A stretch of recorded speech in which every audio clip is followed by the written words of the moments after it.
There's a train come.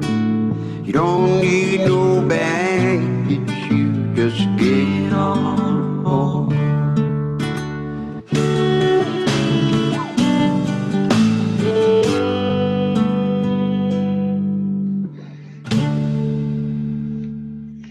All right, folks, it's Nichols Lifetime, and I am Larry Nichols, and I am here today.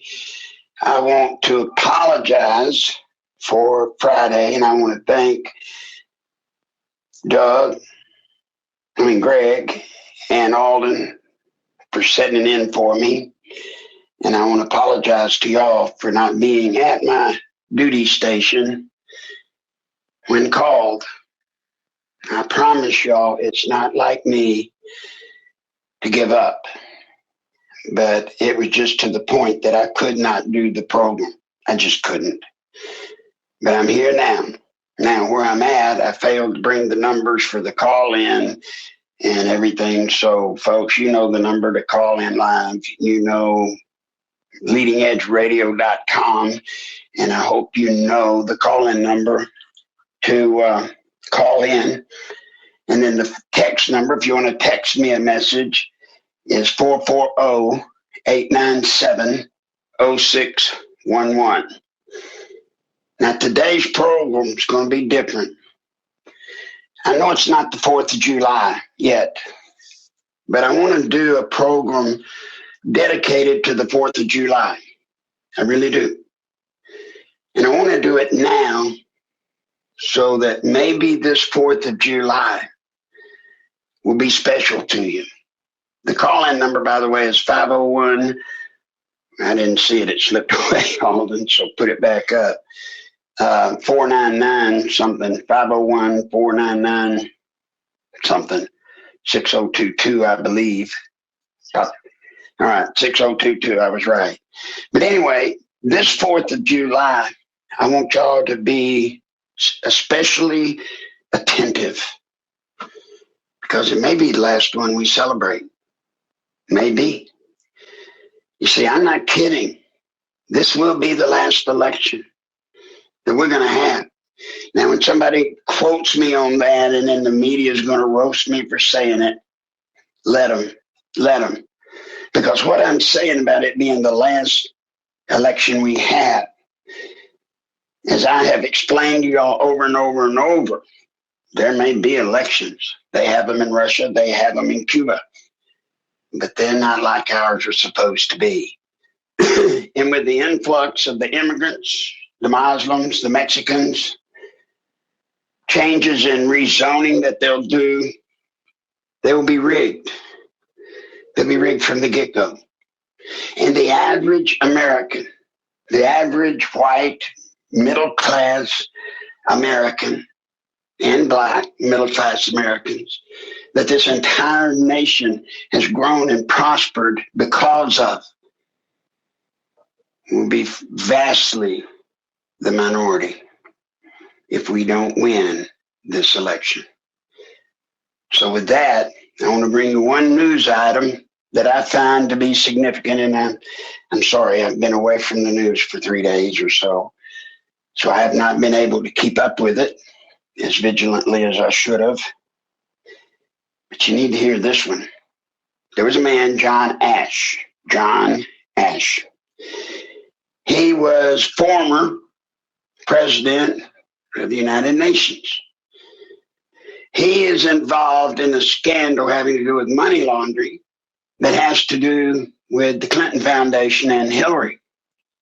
He was scheduled to testify this week. But as Clinton luck would have it, some call it Clinton luck, some call it Arkancides, this man died Wednesday, I believe it was. He will not be allowed to testify because he's dead. And the way he died, a set of dumbbells fell on his throat, caused him to asphyxiate. Now, I'm not saying the Clintons did it, but there's a term, it's called Arkancide, and you will be hearing more Arkansas term used, more of the Arkansas term used as we near this election. And you'll really hear a lot of it if Hillary gets elected. 52 times I had people that were ready to come out publicly about what they were involved in with the Clintons and or to testify in my lawsuits. 52 times. And right before they were able to come out and testify, guess what? They died a mysterious death. That actually happened, folks. Now, you'll hear these numbers. I think on the Clinton Chronicles, they tout some number like 112 or 100 and whatever. I can't speak to those. I can only speak to the 52 I was involved with. What is an Arkansas? An Arkansas is a death that's weird, like one of the people that I had that was going to testify having to do with the boys on the track. He cut both his hands and his feet off, cut his head off or his neck down to the brainstem, and then set himself on fire and threw himself into a dump. Fannie Malik, coroner of the day here in Arkansas, ruled that death a suicide. Now, the rules are for an Arkansas, they got to die a weird death, like a guy had going to testify in Dallas. A woman, I'm sorry, is going to testify in Dallas. She shot herself in the stomach twice with a 30-inch full choke shotgun. Now, folks, that's hard to do anyway, to reach the trigger, but to do it twice is a pretty good trick. Like the guy in Kansas, the guy that worked for the IRS that had done some auditing work, he had jumped off 11-story building. The problem was when they got there, they went and the door was locked. So you think, well, he could have gone out the door and then locked it, except for a problem. The door had a chain lock around it on the inside. So how did he go outside and turn around, close the doors, and then put the chains through the handles and hit and lock the lock, and then go jump off the building? Case after case after case. This guy was apparently working out on weights and dropped a dumbbell on his throat and killed himself. Now, I'm not going to say it couldn't happen that way, because as it's told, he was doing a bench press, and anybody that's worked out on weights knows you usually have to have a second person to help you, because if you put too much weight, you can't get it up on the stand, you're in trouble. So it could happen the way it's portrayed. But here's the Arkansas part. His death, or any of the deaths that die these weird deaths, the only noticeable people that profit or benefit are the Clintons. Well, in this case, we know that second part's at least true, because he's not now going to be able to testify against Hillary.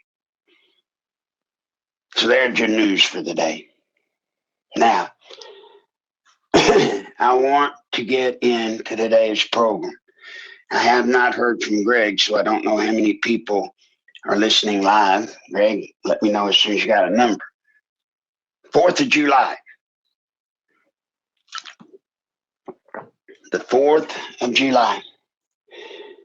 There's a story that I like to tell about the 4th of July. And then at the end of the story, I like to tell what many soldiers believe to be true. Now, let's start with the 4th of July. Okay, I get this. 7,402. The audience clearly prefer.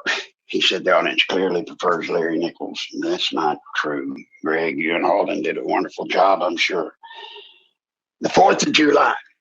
Do you ever wonder why there's a fireworks display? Where did that come from? The fireworks.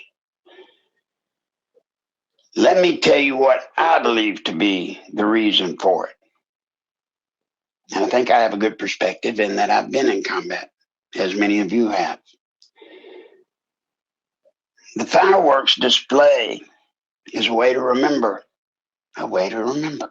You see, back then they didn't have videotape. They didn't even have audio recordings. The only way they could pass on a story was either mouth to mouth, telling someone.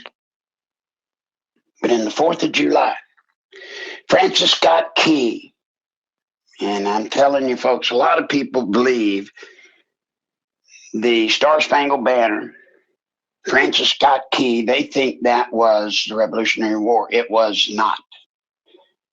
It was the War of 1812. And that's when a contingent of American soldiers and citizens in Baltimore, at Fort McHenry, were set facing a massive flotilla from Great Britain. They had already invaded the country. They had already marched just almost unopposed. They had burned Washington, D.C. down. Now they were coming to Baltimore. There was a lawyer who had gone out to one of the British vessels to get a friend of his released that was being held prisoner when the battle started. So he was literally, and it depends on the story you hear about him. Some say he was sitting on top of the hill watching it. Some say he was on this British ship watching it. But let's go with the ship. And you figure out where he was. That's your business. But he tells what he saw. Now, first words.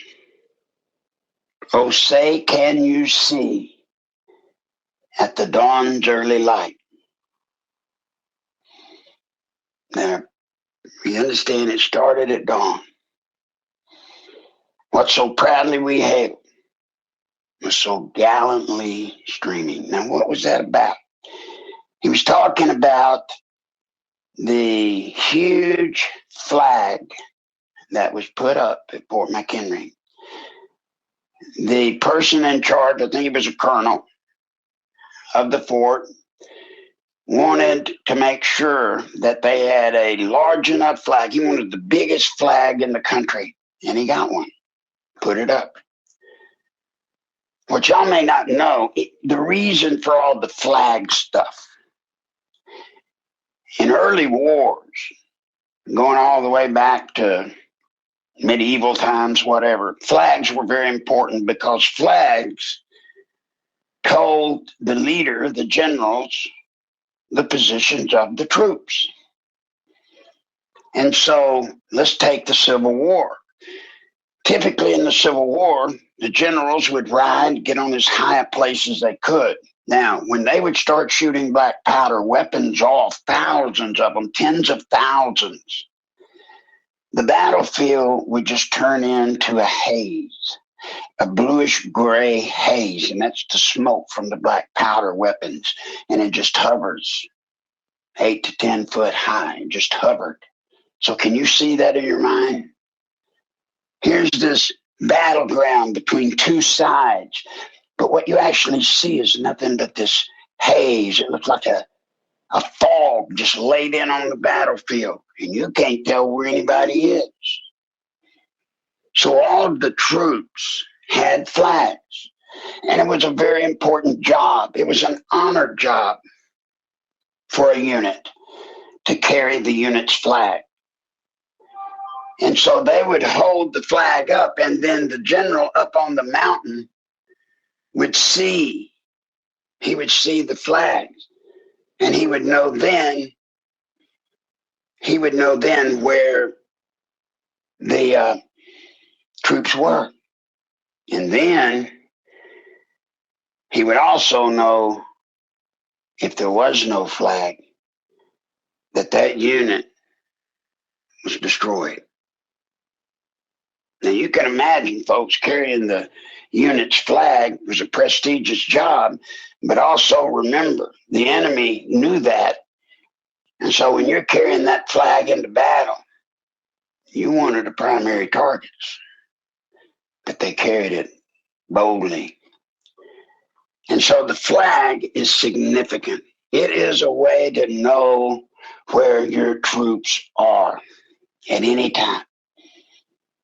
And when there is no flag, that means your unit, your soldiers are gone. So you understand the flag. That's why it's important to us to this day. If you've ever been out of the country, and you've been me, and I've been places where running from the government and to get near your embassy and see that American flag, you knew when you saw that American flag, wherever you were, if you could see it, that's all you had to do was get there and you'd be safe. The American flag. We truly cannot allow this country to fail. We can't. Because us letting Hillary win is like spitting and trampling on that flag. That so many Americans, men and women, have died given the ultimate to protect and defend. Now I got a text here from Joel, listener Joel. The number's 501-499-6022. 499-6022, area code 501. But everybody hold your calls right now. Hold your calls, please. I'm trying to get through today's program, so bear with me. 4th of July, when you go to your fireworks display in your community, here is the way I want you to look at it this time. If you're Francis Scott Key and you're setting out on a British ship, or if you're one of the Baltimore citizens up on a hill or in their town, city, the firecrackers. You all heard the firecrackers where they let them off and they light just a whole package of them. The pop, pop, pop. Do you know what that is? That is to remind us of the sound that they heard that day and that night. That sound is the sound of the muskets firing. Thousands of soldiers firing their muskets. And at a distance, they sound very similar to that of the firecrackers going off. The bombs bursting in the air, the rockets' red glare. Bottle rockets. When you see bottle rockets, remember, make them bigger. Make those bottle rockets bigger. And that's what the British launched in Fort McHenry. They sent them in by the hundreds. They glowed, they lit up the sky. They acted in some ways like flares, modern day flares that light up a battlefield today. So when you see a bottle rocket, I want you to remember that, my friends, is representing someone's trying to get you to see what Francis Scott Key saw and the citizens of Baltimore saw that day, that night. The bombs bursting in air. Many of the cannon of that day, they had really two basic rounds, well, three. They had the old cannonball. When it fired, it rolled people over like a bowling pin. It would hit a wall, knock down a wall. It was just a solid chunk of metal, lead. Then they had, for close combat, they had a canister shot. The canister shot, when it fired, was like a shotgun with pellets in it. It just shot hundreds of pellets out which would mow people down up close. It would just mow them down. Then they had a third one, and this was a round that would go up and would explode in the air. Those are the ones that, even to this day, soldiers fear the most. That's when in World War One, they even called them, anyway, something about the face changer. Because, see, in the early days of World War One, they didn't have helmets. So they'd go out with their little caps or whatever, and these rounds would go off up in the air, sending burning shrapnel down on the troops. And it literally disfigured faces. And it killed a bunch, but it also disfigured. They learned they better get metal headgear to try to stop some of that. And in the Revolutionary War, in the War of 1812, they didn't have that. So when you see the big mortar rounds going off, and they burst up in the sky, and you see all of these thousands of things going off, imagine if that was shrapnel and you were under it. Think about that. Francis Scott Key saw the shrapnel, because the reason it lit up the sky like you see is because when that bomb goes off, that shrapnel is red hot, sometimes white hot. And so if you're setting off at a distance on a British ship, or you're up on a hill in the nighttime, what do you see? You see those going off.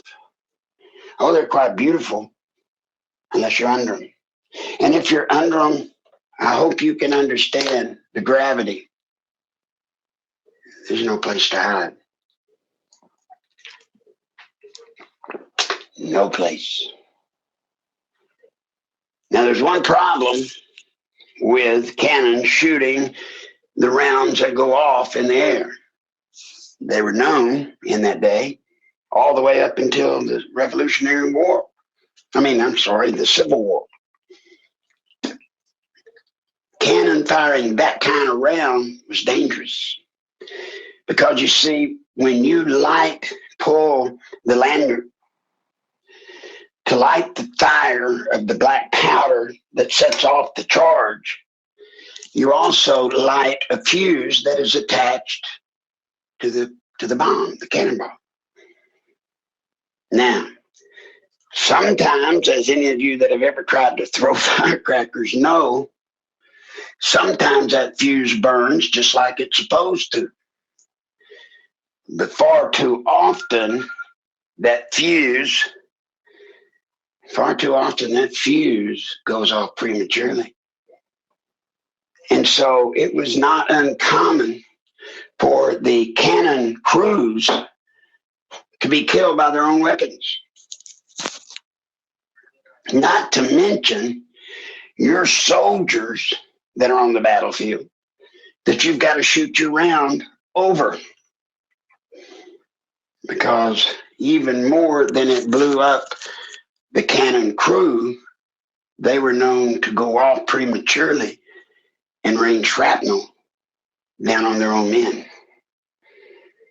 So when you see the bombs bursting in air that Francis Scott Key is telling you about, that's what he saw. Now, Alden reminded me it was time for the first commercial, which I've missed. Folks, I need your help if you can. Thanks to a couple of people, one person in particular, I've been able to make the treatment. But I can't. We've got to do it ourselves. So if you're out there and you can hear me, go to PayPal. Nichols Live at AOL.com. Please go. PayPal, Nichols Live at AOL.com. This is a pretty big day. I have to have $500, $600 today. And I need y'all to do it. Please do it. If you can at all. Now, you can also go to Larry Nichols, Conway, Arkansas. My Facebook page, there's a button there that you can push. If you're not in PayPal, you can use a debit card, credit card. You can also go to our YouTube page, Larry Nichols Live, and I think Alden has put the button up there. But please today, I'm not strong enough yet to be where I need to be. Please today, I just don't want to beg it today. I just don't. So help if you can. I just got this from Greg. The Dow is down 305 points. Beware, folks. We'll deal with this tomorrow, but beware. What Britain did by pulling out of the euro, it's going to have effect here. Hang on. Everything, if you don't feel it, you should. Everything's getting ready to burst. It's getting ready. This thing's fixing to pop. Now, the problem is, I'm getting away from the subject matter for today, but I do want to say this. The problem is we're facing an impending crisis, because if the banks and everything and the stock market and everything blows up, that's a crisis. And you would think, well, Obama and boys and Hillary, they would be working feverishly to protect us from that occurring. That's not the case. See, that's what's so bad. We've got leaders that are diametrically opposed to those things that would be good for us and support those things that are bad for us. If everything blows up here, he gets to stay president. But I'm sure the title would change to king or dictator. This is our time. We are the vanguard. 7,400, 10,000, how many there are of us. We are the vanguard. You are part of the vanguard of our line of defense to save our nation. You are. We are. And it's really great to celebrate the 4th of July. It truly is. But it's not so great if you realize this may be the last one. So that's why I want you, this time when you see the 4th of July fireworks display, I want you to know what it's about. I want it to remind you of the things that we've talked about. It's a visual reproduction of the battle in the War of 1812, when we drove the British away.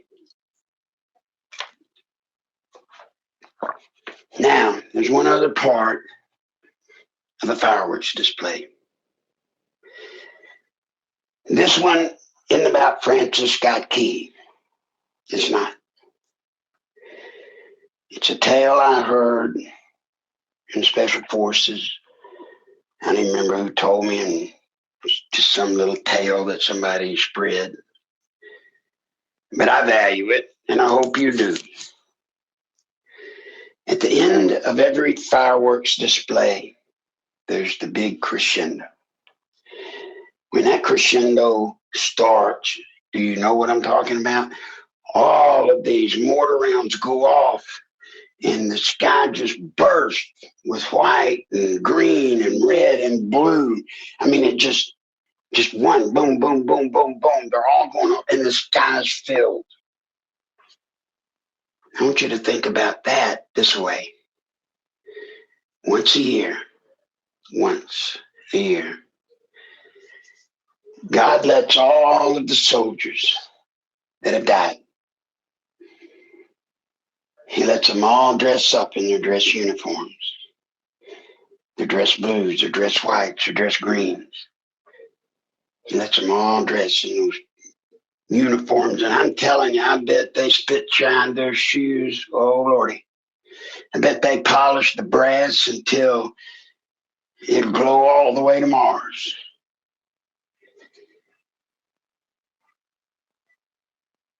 Hurts to tell this.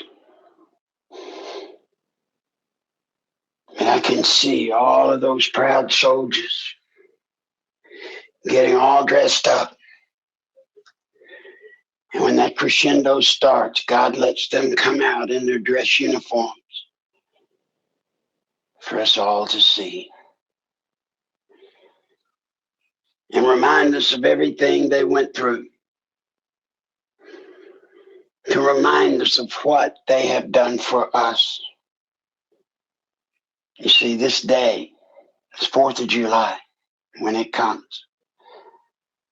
It's owed to all the soldiers, not just the Revolutionary War, not just the 1812, not Vietnam, not World War II, not Korea, not the Civil War, Afghanistan, Iraq, not just those, but all the soldiers that have died in places we don't even know where they were, couldn't even pronounce where they are.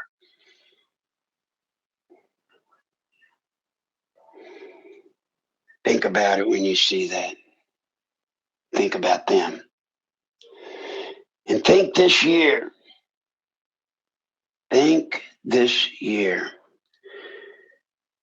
about what they must be looking down and feeling. They fought for us.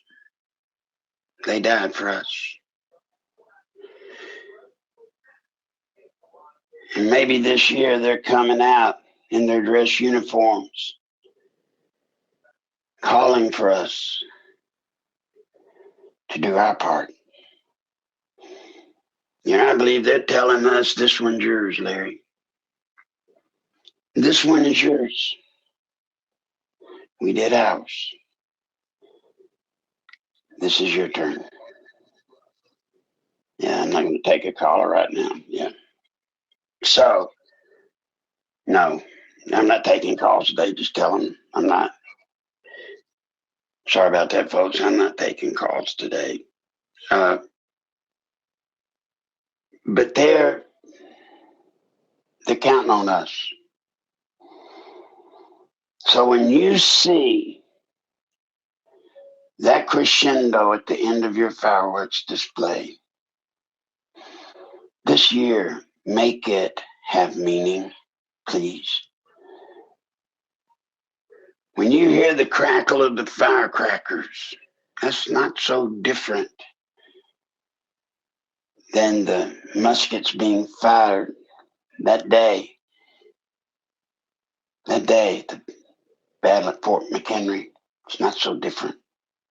And anybody that's been in combat since that time, it's not so different than the sound you hear when the sporadic firing takes place some ways off from you and you hold your breath, because it gets louder and it gets louder and it gets louder.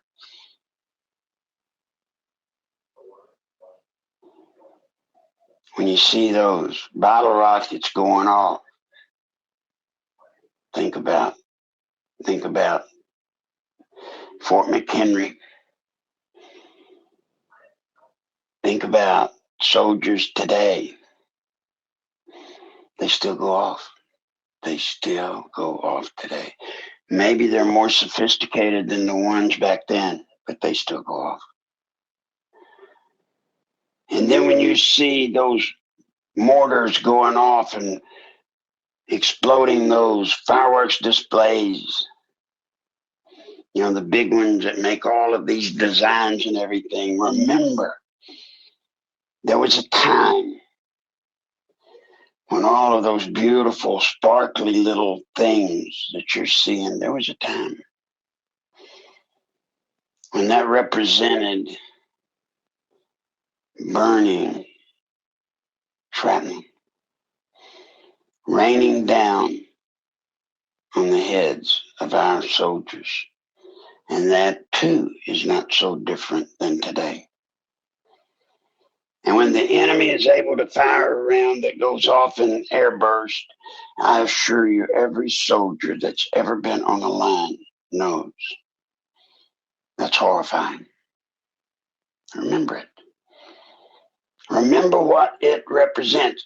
Maybe even think What if that were you, and though if you were a soldier and those things going off up above you, and all of those shiny things were pieces of scalding hot shrapnel that can rip through your face, rip through your body?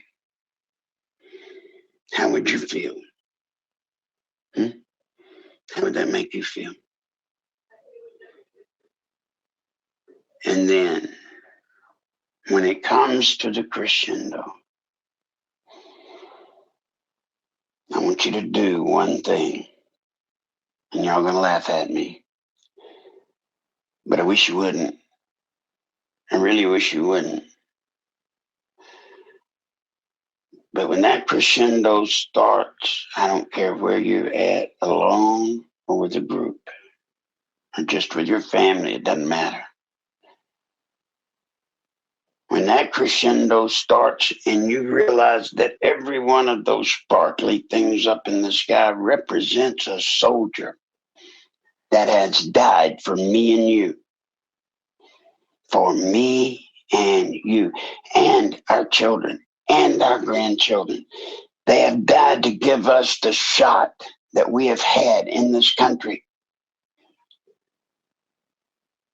a shot that they expect us to continue with. I wish you would grab the person next to you's hand. Don't get slapped. But grab the person's hand next to you and start singing the Star Spangled Banner.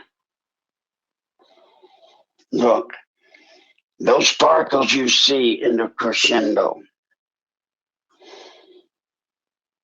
God lets the soldiers come out to parade in front of all of us with their chest out, their brass shining, their shoes slick as Dickens.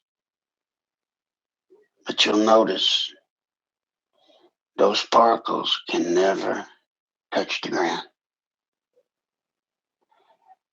So from the moment you see it explode and they're brought out, before they hit the ground, they have to go back home to heaven. And unfortunately, we won't think about them that much until the next year. But you see, this year it has special meaning.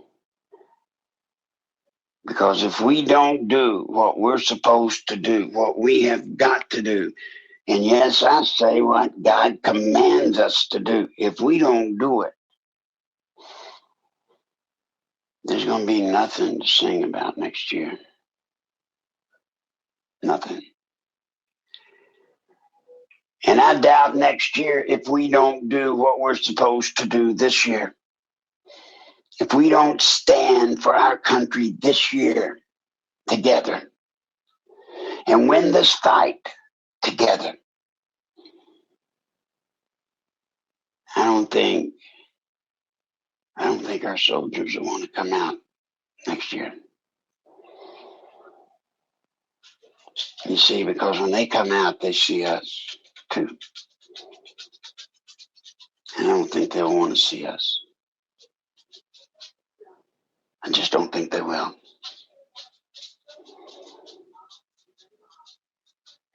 I guess that's what's hard about this for all of us.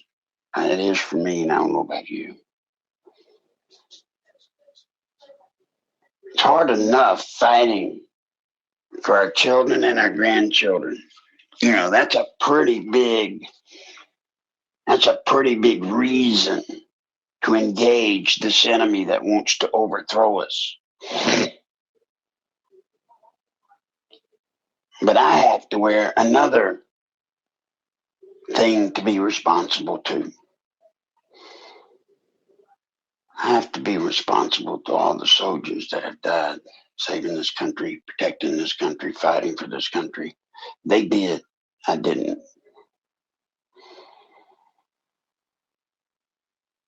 And I look up and see them. And when I see them, I see the faces of those that have gone before me that I was with. And it seems like every year, it seems as though I become more and more ashamed. More and more ashamed.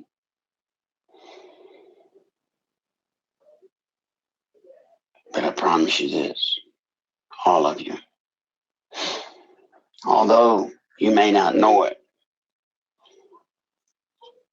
there's a reason I try to come on this program no matter how I feel, no matter how bad I feel.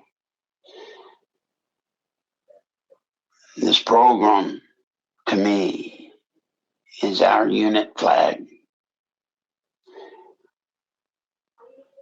and I'm the flag bearer.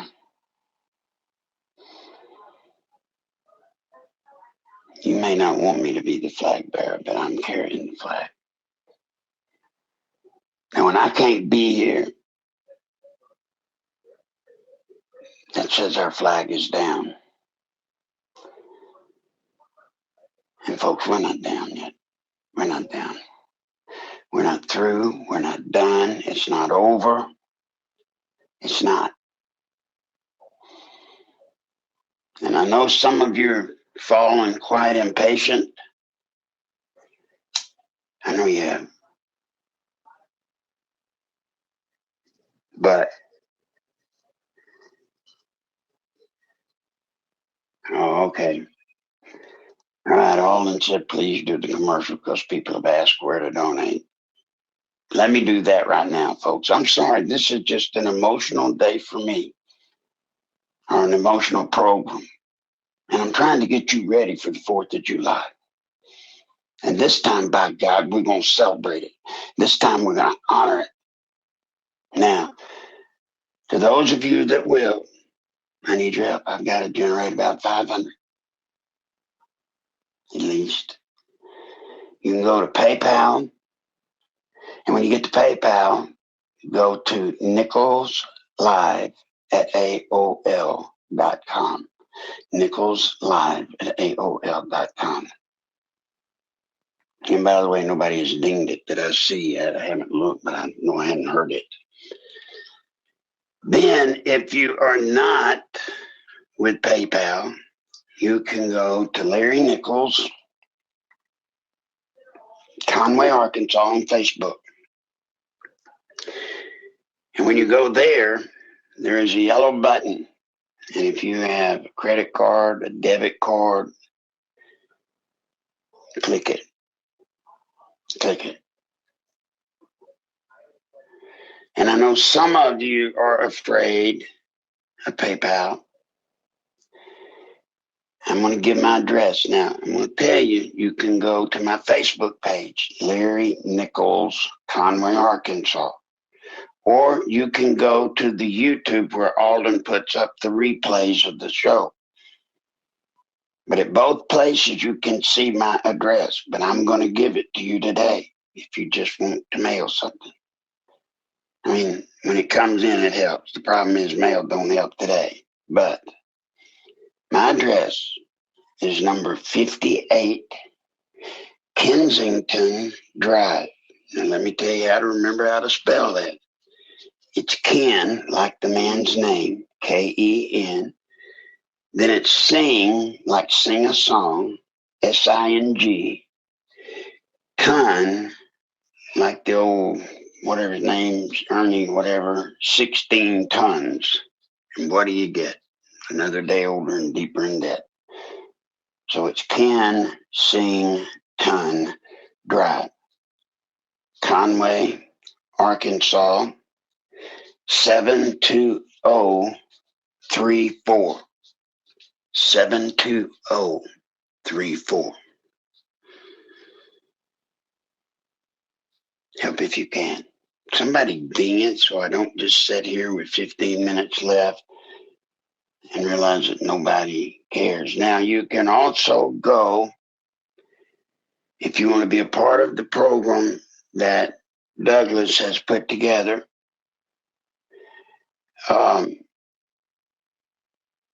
Larry Nichols donate at gmail.com. I think that's right. Larry Nichols donate at gmail.com. And that's where he's got it set up to where people are setting up a monthly thing where they're just going to send like $25 a month. Some people more, some people less, but it's just something regular. So hopefully we can get the funds raised and I don't have to do these commercials begging you for money. I don't like it. I hate it. I'm ashamed. So now, if you didn't get that address, or if maybe you've gone there and I did it wrong, once again, you can go to my Facebook page, Larry Nichols, Conway, Arkansas, and it'll be posted there, the actual address.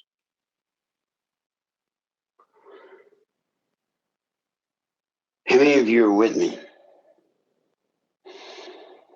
How many of the 7,400 plus that are listening right now,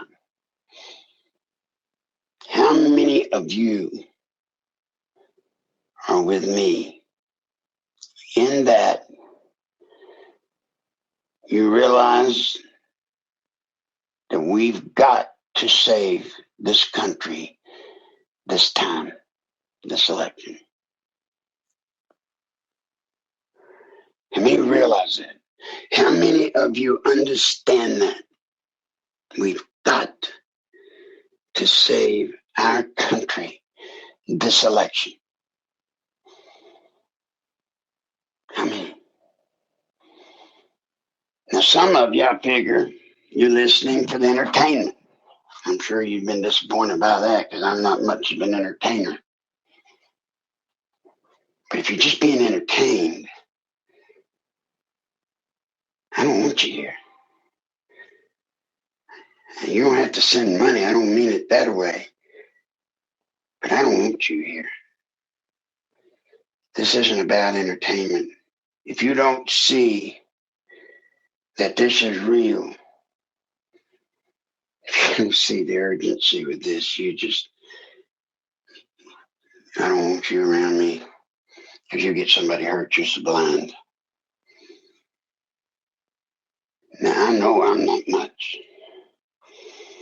I've never asked y'all to believe I was much. Never have. Do not. But I'll stand here. And I will stand in the way of Hillary Rodham Clinton getting to be president. She will. She can. Don't get me wrong. She certainly can. But she's going to have to go right slap dab through me to get there. Now, if you have ever stood on a railroad track naked with a train coming at about 70 miles an hour and it being about 200 yards away from you and there ain't no way you can possibly jump and get out of the way of it, then you really don't know how I feel. Because I'm right in the way of that freight train. Right in the way. And I am, naked's not a good word, but I'm standing without any safety net, folks. There ain't no net propping me up in case I miss. All I've got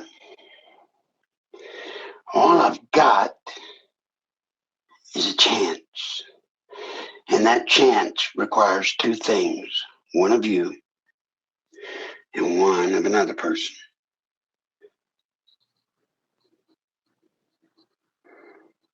I have not, all of them just said, have I gotten any donations? I haven't gotten any to ping in on my phone, but that may not be a true reflection because sometimes it don't ring my phone right away, so it may have come in, but I just haven't gotten it yet. So thank you, Mom, for sending. I don't show it on my phone. That don't mean it hadn't got here and all, and I will tell you when I get through the program. I can check another place, and if it's there, it'll show up there. But two things I need. I need all of y'all that are in it for real, not just for entertainment value. People that believe as I, that this is it. I need you because we're going to have to do what you've been drilled on before. Soon, you're going to have to burn that phone up. You are. You'll have specific people to call and a specific message to give them. Soon. Not yet, but soon. The other person I need, and you're connected to it actually, is Donald Trump.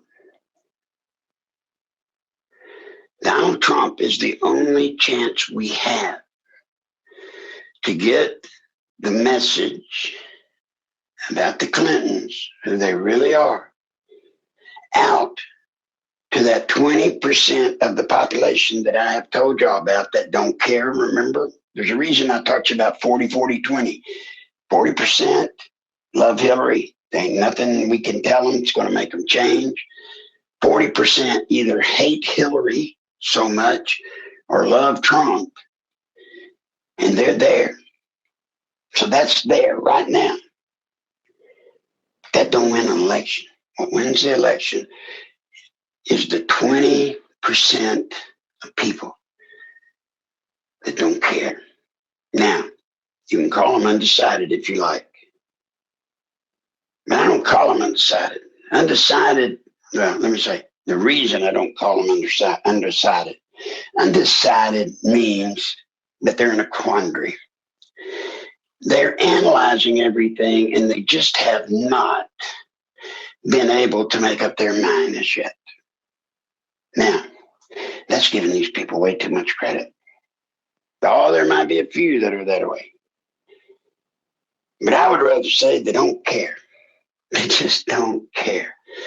They would rather watch the NBA playoffs and back a team and get excited about a basketball team that don't mean nothing to them. They ain't gonna get no money if they win. Nothing. Or a football team, Super Bowl, don't mean nothing. Or beer night, or pool hall night, or bowling night, or fishing night, whatever. They got that. Politics don't mean nothing to them. The state of the country don't mean a thing to them. And to be quite honest, they wouldn't even vote if it weren't for the fact that they get time off in some cases to go vote.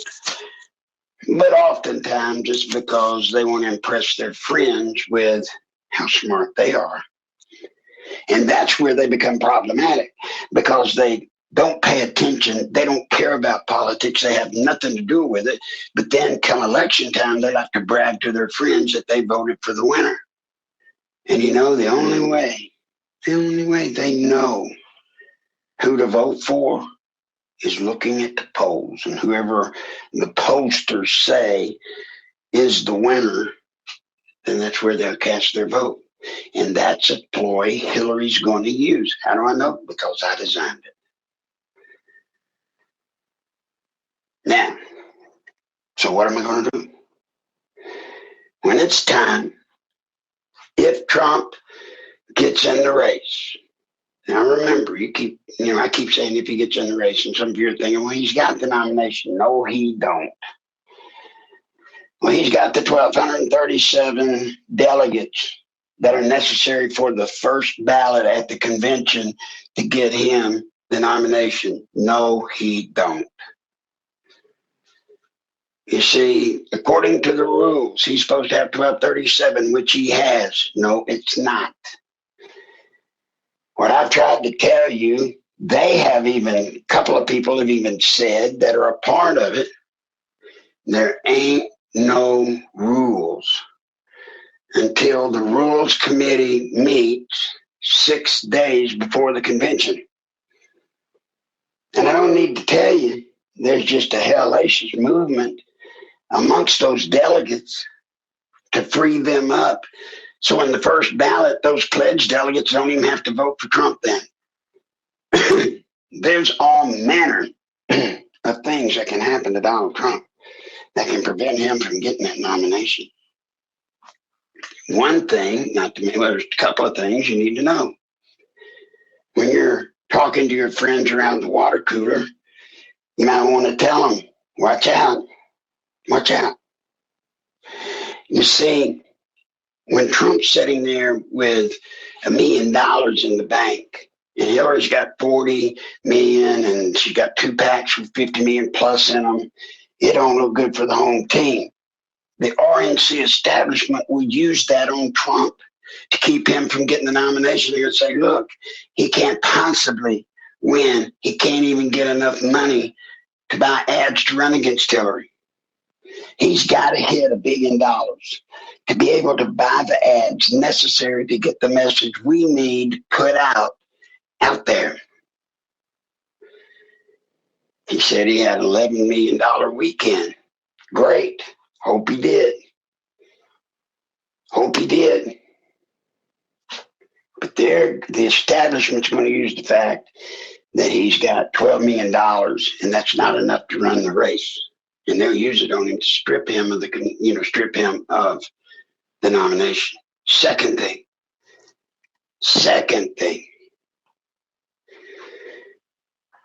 The big contributors like Apple, the big corporations that have historically funded the convention, they pulled out all of their funding. If Trump's going to be the nominee, so he's going to pay for the convention. You see, he ain't got that nomination yet. We're going to help him get it when it's time. It's too early. We'll get there. Well, folks, I'm out of time today. Remember what I told you about the 4th of July this year? Please. Remember it. It's worth remembering. But think about it. Think about the sounds you hear. And imagine yourself being Francis Scott Key on a boat, or people from Baltimore up on a hill. Think about what they're seeing and hearing. And oh, by the way, massive cloud of smoke. Massive cloud of smoke. Because of all the black powder I told you about. Well, that's why the song says, when they looked, the flag was still there. That meant that morning, the flag was still there. That meant we had won. That's what we need now. Our flag to rise. Rise up and win.